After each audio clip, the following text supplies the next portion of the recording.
శివాయ గురవే నమః.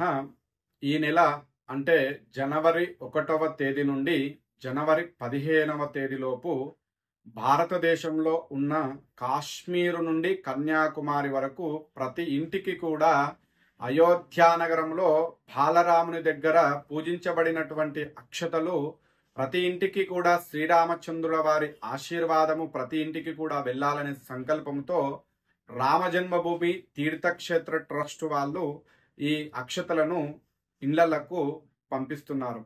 ఈ అక్షతలను ప్రతి ఇంటికి చేర్చుటలో అన్ని ఆధ్యాత్మిక సంస్థలు, విశ్వ హిందూ పరిషత్తు, ఆర్ఎస్ఎస్ హిందూ సంస్థలు, అన్ని సంస్థలు కలిసి పనిచేస్తున్నాయి.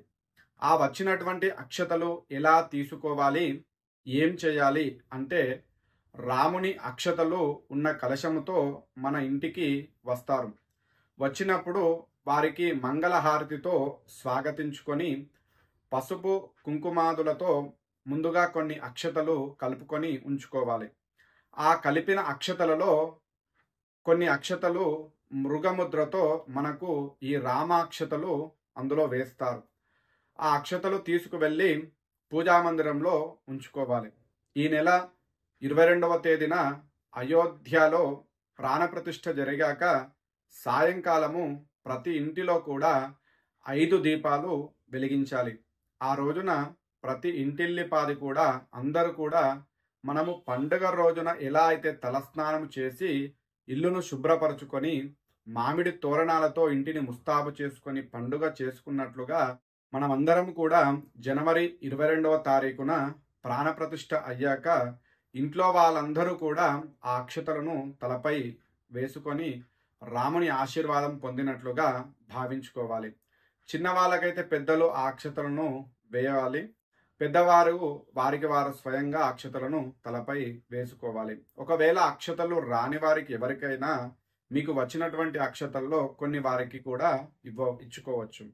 కొందరు ఈ అక్షతలను బియ్యంలో కలుపుకోవచ్చా అని చెప్పి అడుగుతున్నారు. అలా బియ్యంలో కలుపుకోవద్దు. అక్షతలను ఆశీర్వాదంగా తలపై ధరించుకోవాలి. మరొక విషయం ఏమిటంటే 22వ తారీఖు దివ్యమైనటువంటి ముహూర్తము అని చెప్పేసి కొంతమంది శంకుస్థాపనాది కార్యక్రమాలను చేసుకోవచ్చునా అని చెప్పి కూడా అడుగుతున్నారు. అయితే ఈ యొక్క ముహూర్తం ఏదైతే ఉందో అది ఉత్తరాది ప్రాంతం వారికి మంచి ముహూర్తము. అయితే మనము దక్షిణాది ప్రాంతం వారు, అందులోనూ మన ప్రాంతం వారు పాటించేది చాంద్రమానాన్ని పాటిస్తాము. కాబట్టి చాంద్రమానుసారంగా మనకు పుష్యమాసం ఉంటుంది. పుష్యమాసంలో ముహూర్తం ఆధారంగా చేసేటటువంటి శుభకార్యాలు మనకు నిషేధం. అంటే మన ప్రాంతం వారికి మాత్రము నిషేధం. కాబట్టి ఆ రోజున ముహూర్తము ఆధారంగా ఎటువంటి శుభ కార్యక్రమాలు చేసుకోకూడదు. ఆ రోజున మనమందరము కూడా రామప్రతిష్ఠ సందర్భంగా రామనవమి ఎలా జరుపుకుంటామో అలా జరుపుకొని అయోధ్యారాముని అనుగ్రహాన్ని పొందుదాం.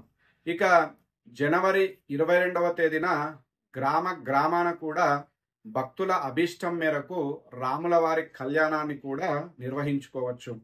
మన తెలుగు వాళ్లకు సీతారాములు అనగానే మనకు గుర్తొచ్చేది కళ్యాణం కదా. శాస్త్రానుసారంగా ప్రతిష్ఠ అంటే జననముతో సమానము. దేవత పుట్టిన రోజున లేదా అవతరించిన రోజున కళ్యాణము చేయాలని శాస్త్రంలో కూడా ఉంటుంది. అందుకే రామనవమిన మనమందరం కూడా సీతారామ కళ్యాణము చేసుకుంటాం. జనవరి 22వ తేదీన కూడా పుష్యశుద్ధ ద్వాదశి సోమవారం రోజున కూడా ప్రతి దేవాలయంలో, ప్రతి గ్రామంలో కూడా రామనవమి వలె సీతారాముల కళ్యాణము నిర్వహించినట్లయితే చాలా విశేషంగా ఉంటుంది.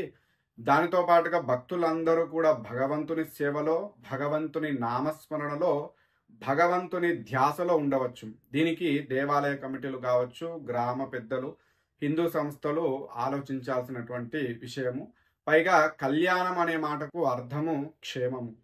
ఈ లోకమంతా కూడా అయోధ్యలో రామచంద్రుని ప్రతిష్ఠ ద్వారా క్షేమంగా ఉండాలని ఈ కళ్యాణం. రామ మందిరము కోసము 500 సంవత్సరాలు పోరాటం చేస్తూ ఎన్నో ఉద్యమాలు, ఎంతో మంది ప్రాణ త్యాగాల ఫలితమే ఈ రామ మందిరం. ముఖ్యంగా కోట్లాది ప్రజల మనోసంకల్పానికి ప్రతీక అయోధ్య రామ మందిరం. మరి ఈ ఆలయం ఎలా ఉండబోతుంది అంటే ఈ అయోధ్య రామ మందిరాన్ని నగార సాంప్రదాయ శైలిలో నిర్మించారు. 380 అడుగుల పొడవు, 250 అడుగుల వెడల్పు, 161 అడుగుల ఎత్తుతో 3 అంతస్తులుగా ఆలయ నిర్మాణము ఉందట. ఆలయానికి 392 స్తంభాలు, 44 గేట్లు ఏర్పాటు చేశారు. మొదటి అంతస్తులో రామ దర్బారుతో పాటు ప్రధాన ఆలయం గర్భగుడిలో బాలరాముడి విగ్రహము ఉండబోతుంది. ఆలయంలో రంగమండపము, నృత్య మండపము, సభా మండపము, ప్రార్థన కీర్తన మండపాలు ఉంటాయట. 4 మూలలలో ఒక దిక్కు సూర్య భగవానుడు, ఒక దిక్కు అమ్మవారు, ఒక దిక్కు గణపతి, శివుడి ఆలయాలు ఉంటున్నాయి. ఉత్తర భుజంలో అన్నపూర్ణ అమ్మవారి ఆలయము, దక్షిణ భుజంలో హనుమంతుడి గుడి ఉంటుంది. ఇందులో ఒక విశేషం ఏమిటయ్యా అంటే ఆలయ నిర్మాణంలో ఎక్కడా కూడా ఇనుమును ఉపయోగించలేదట.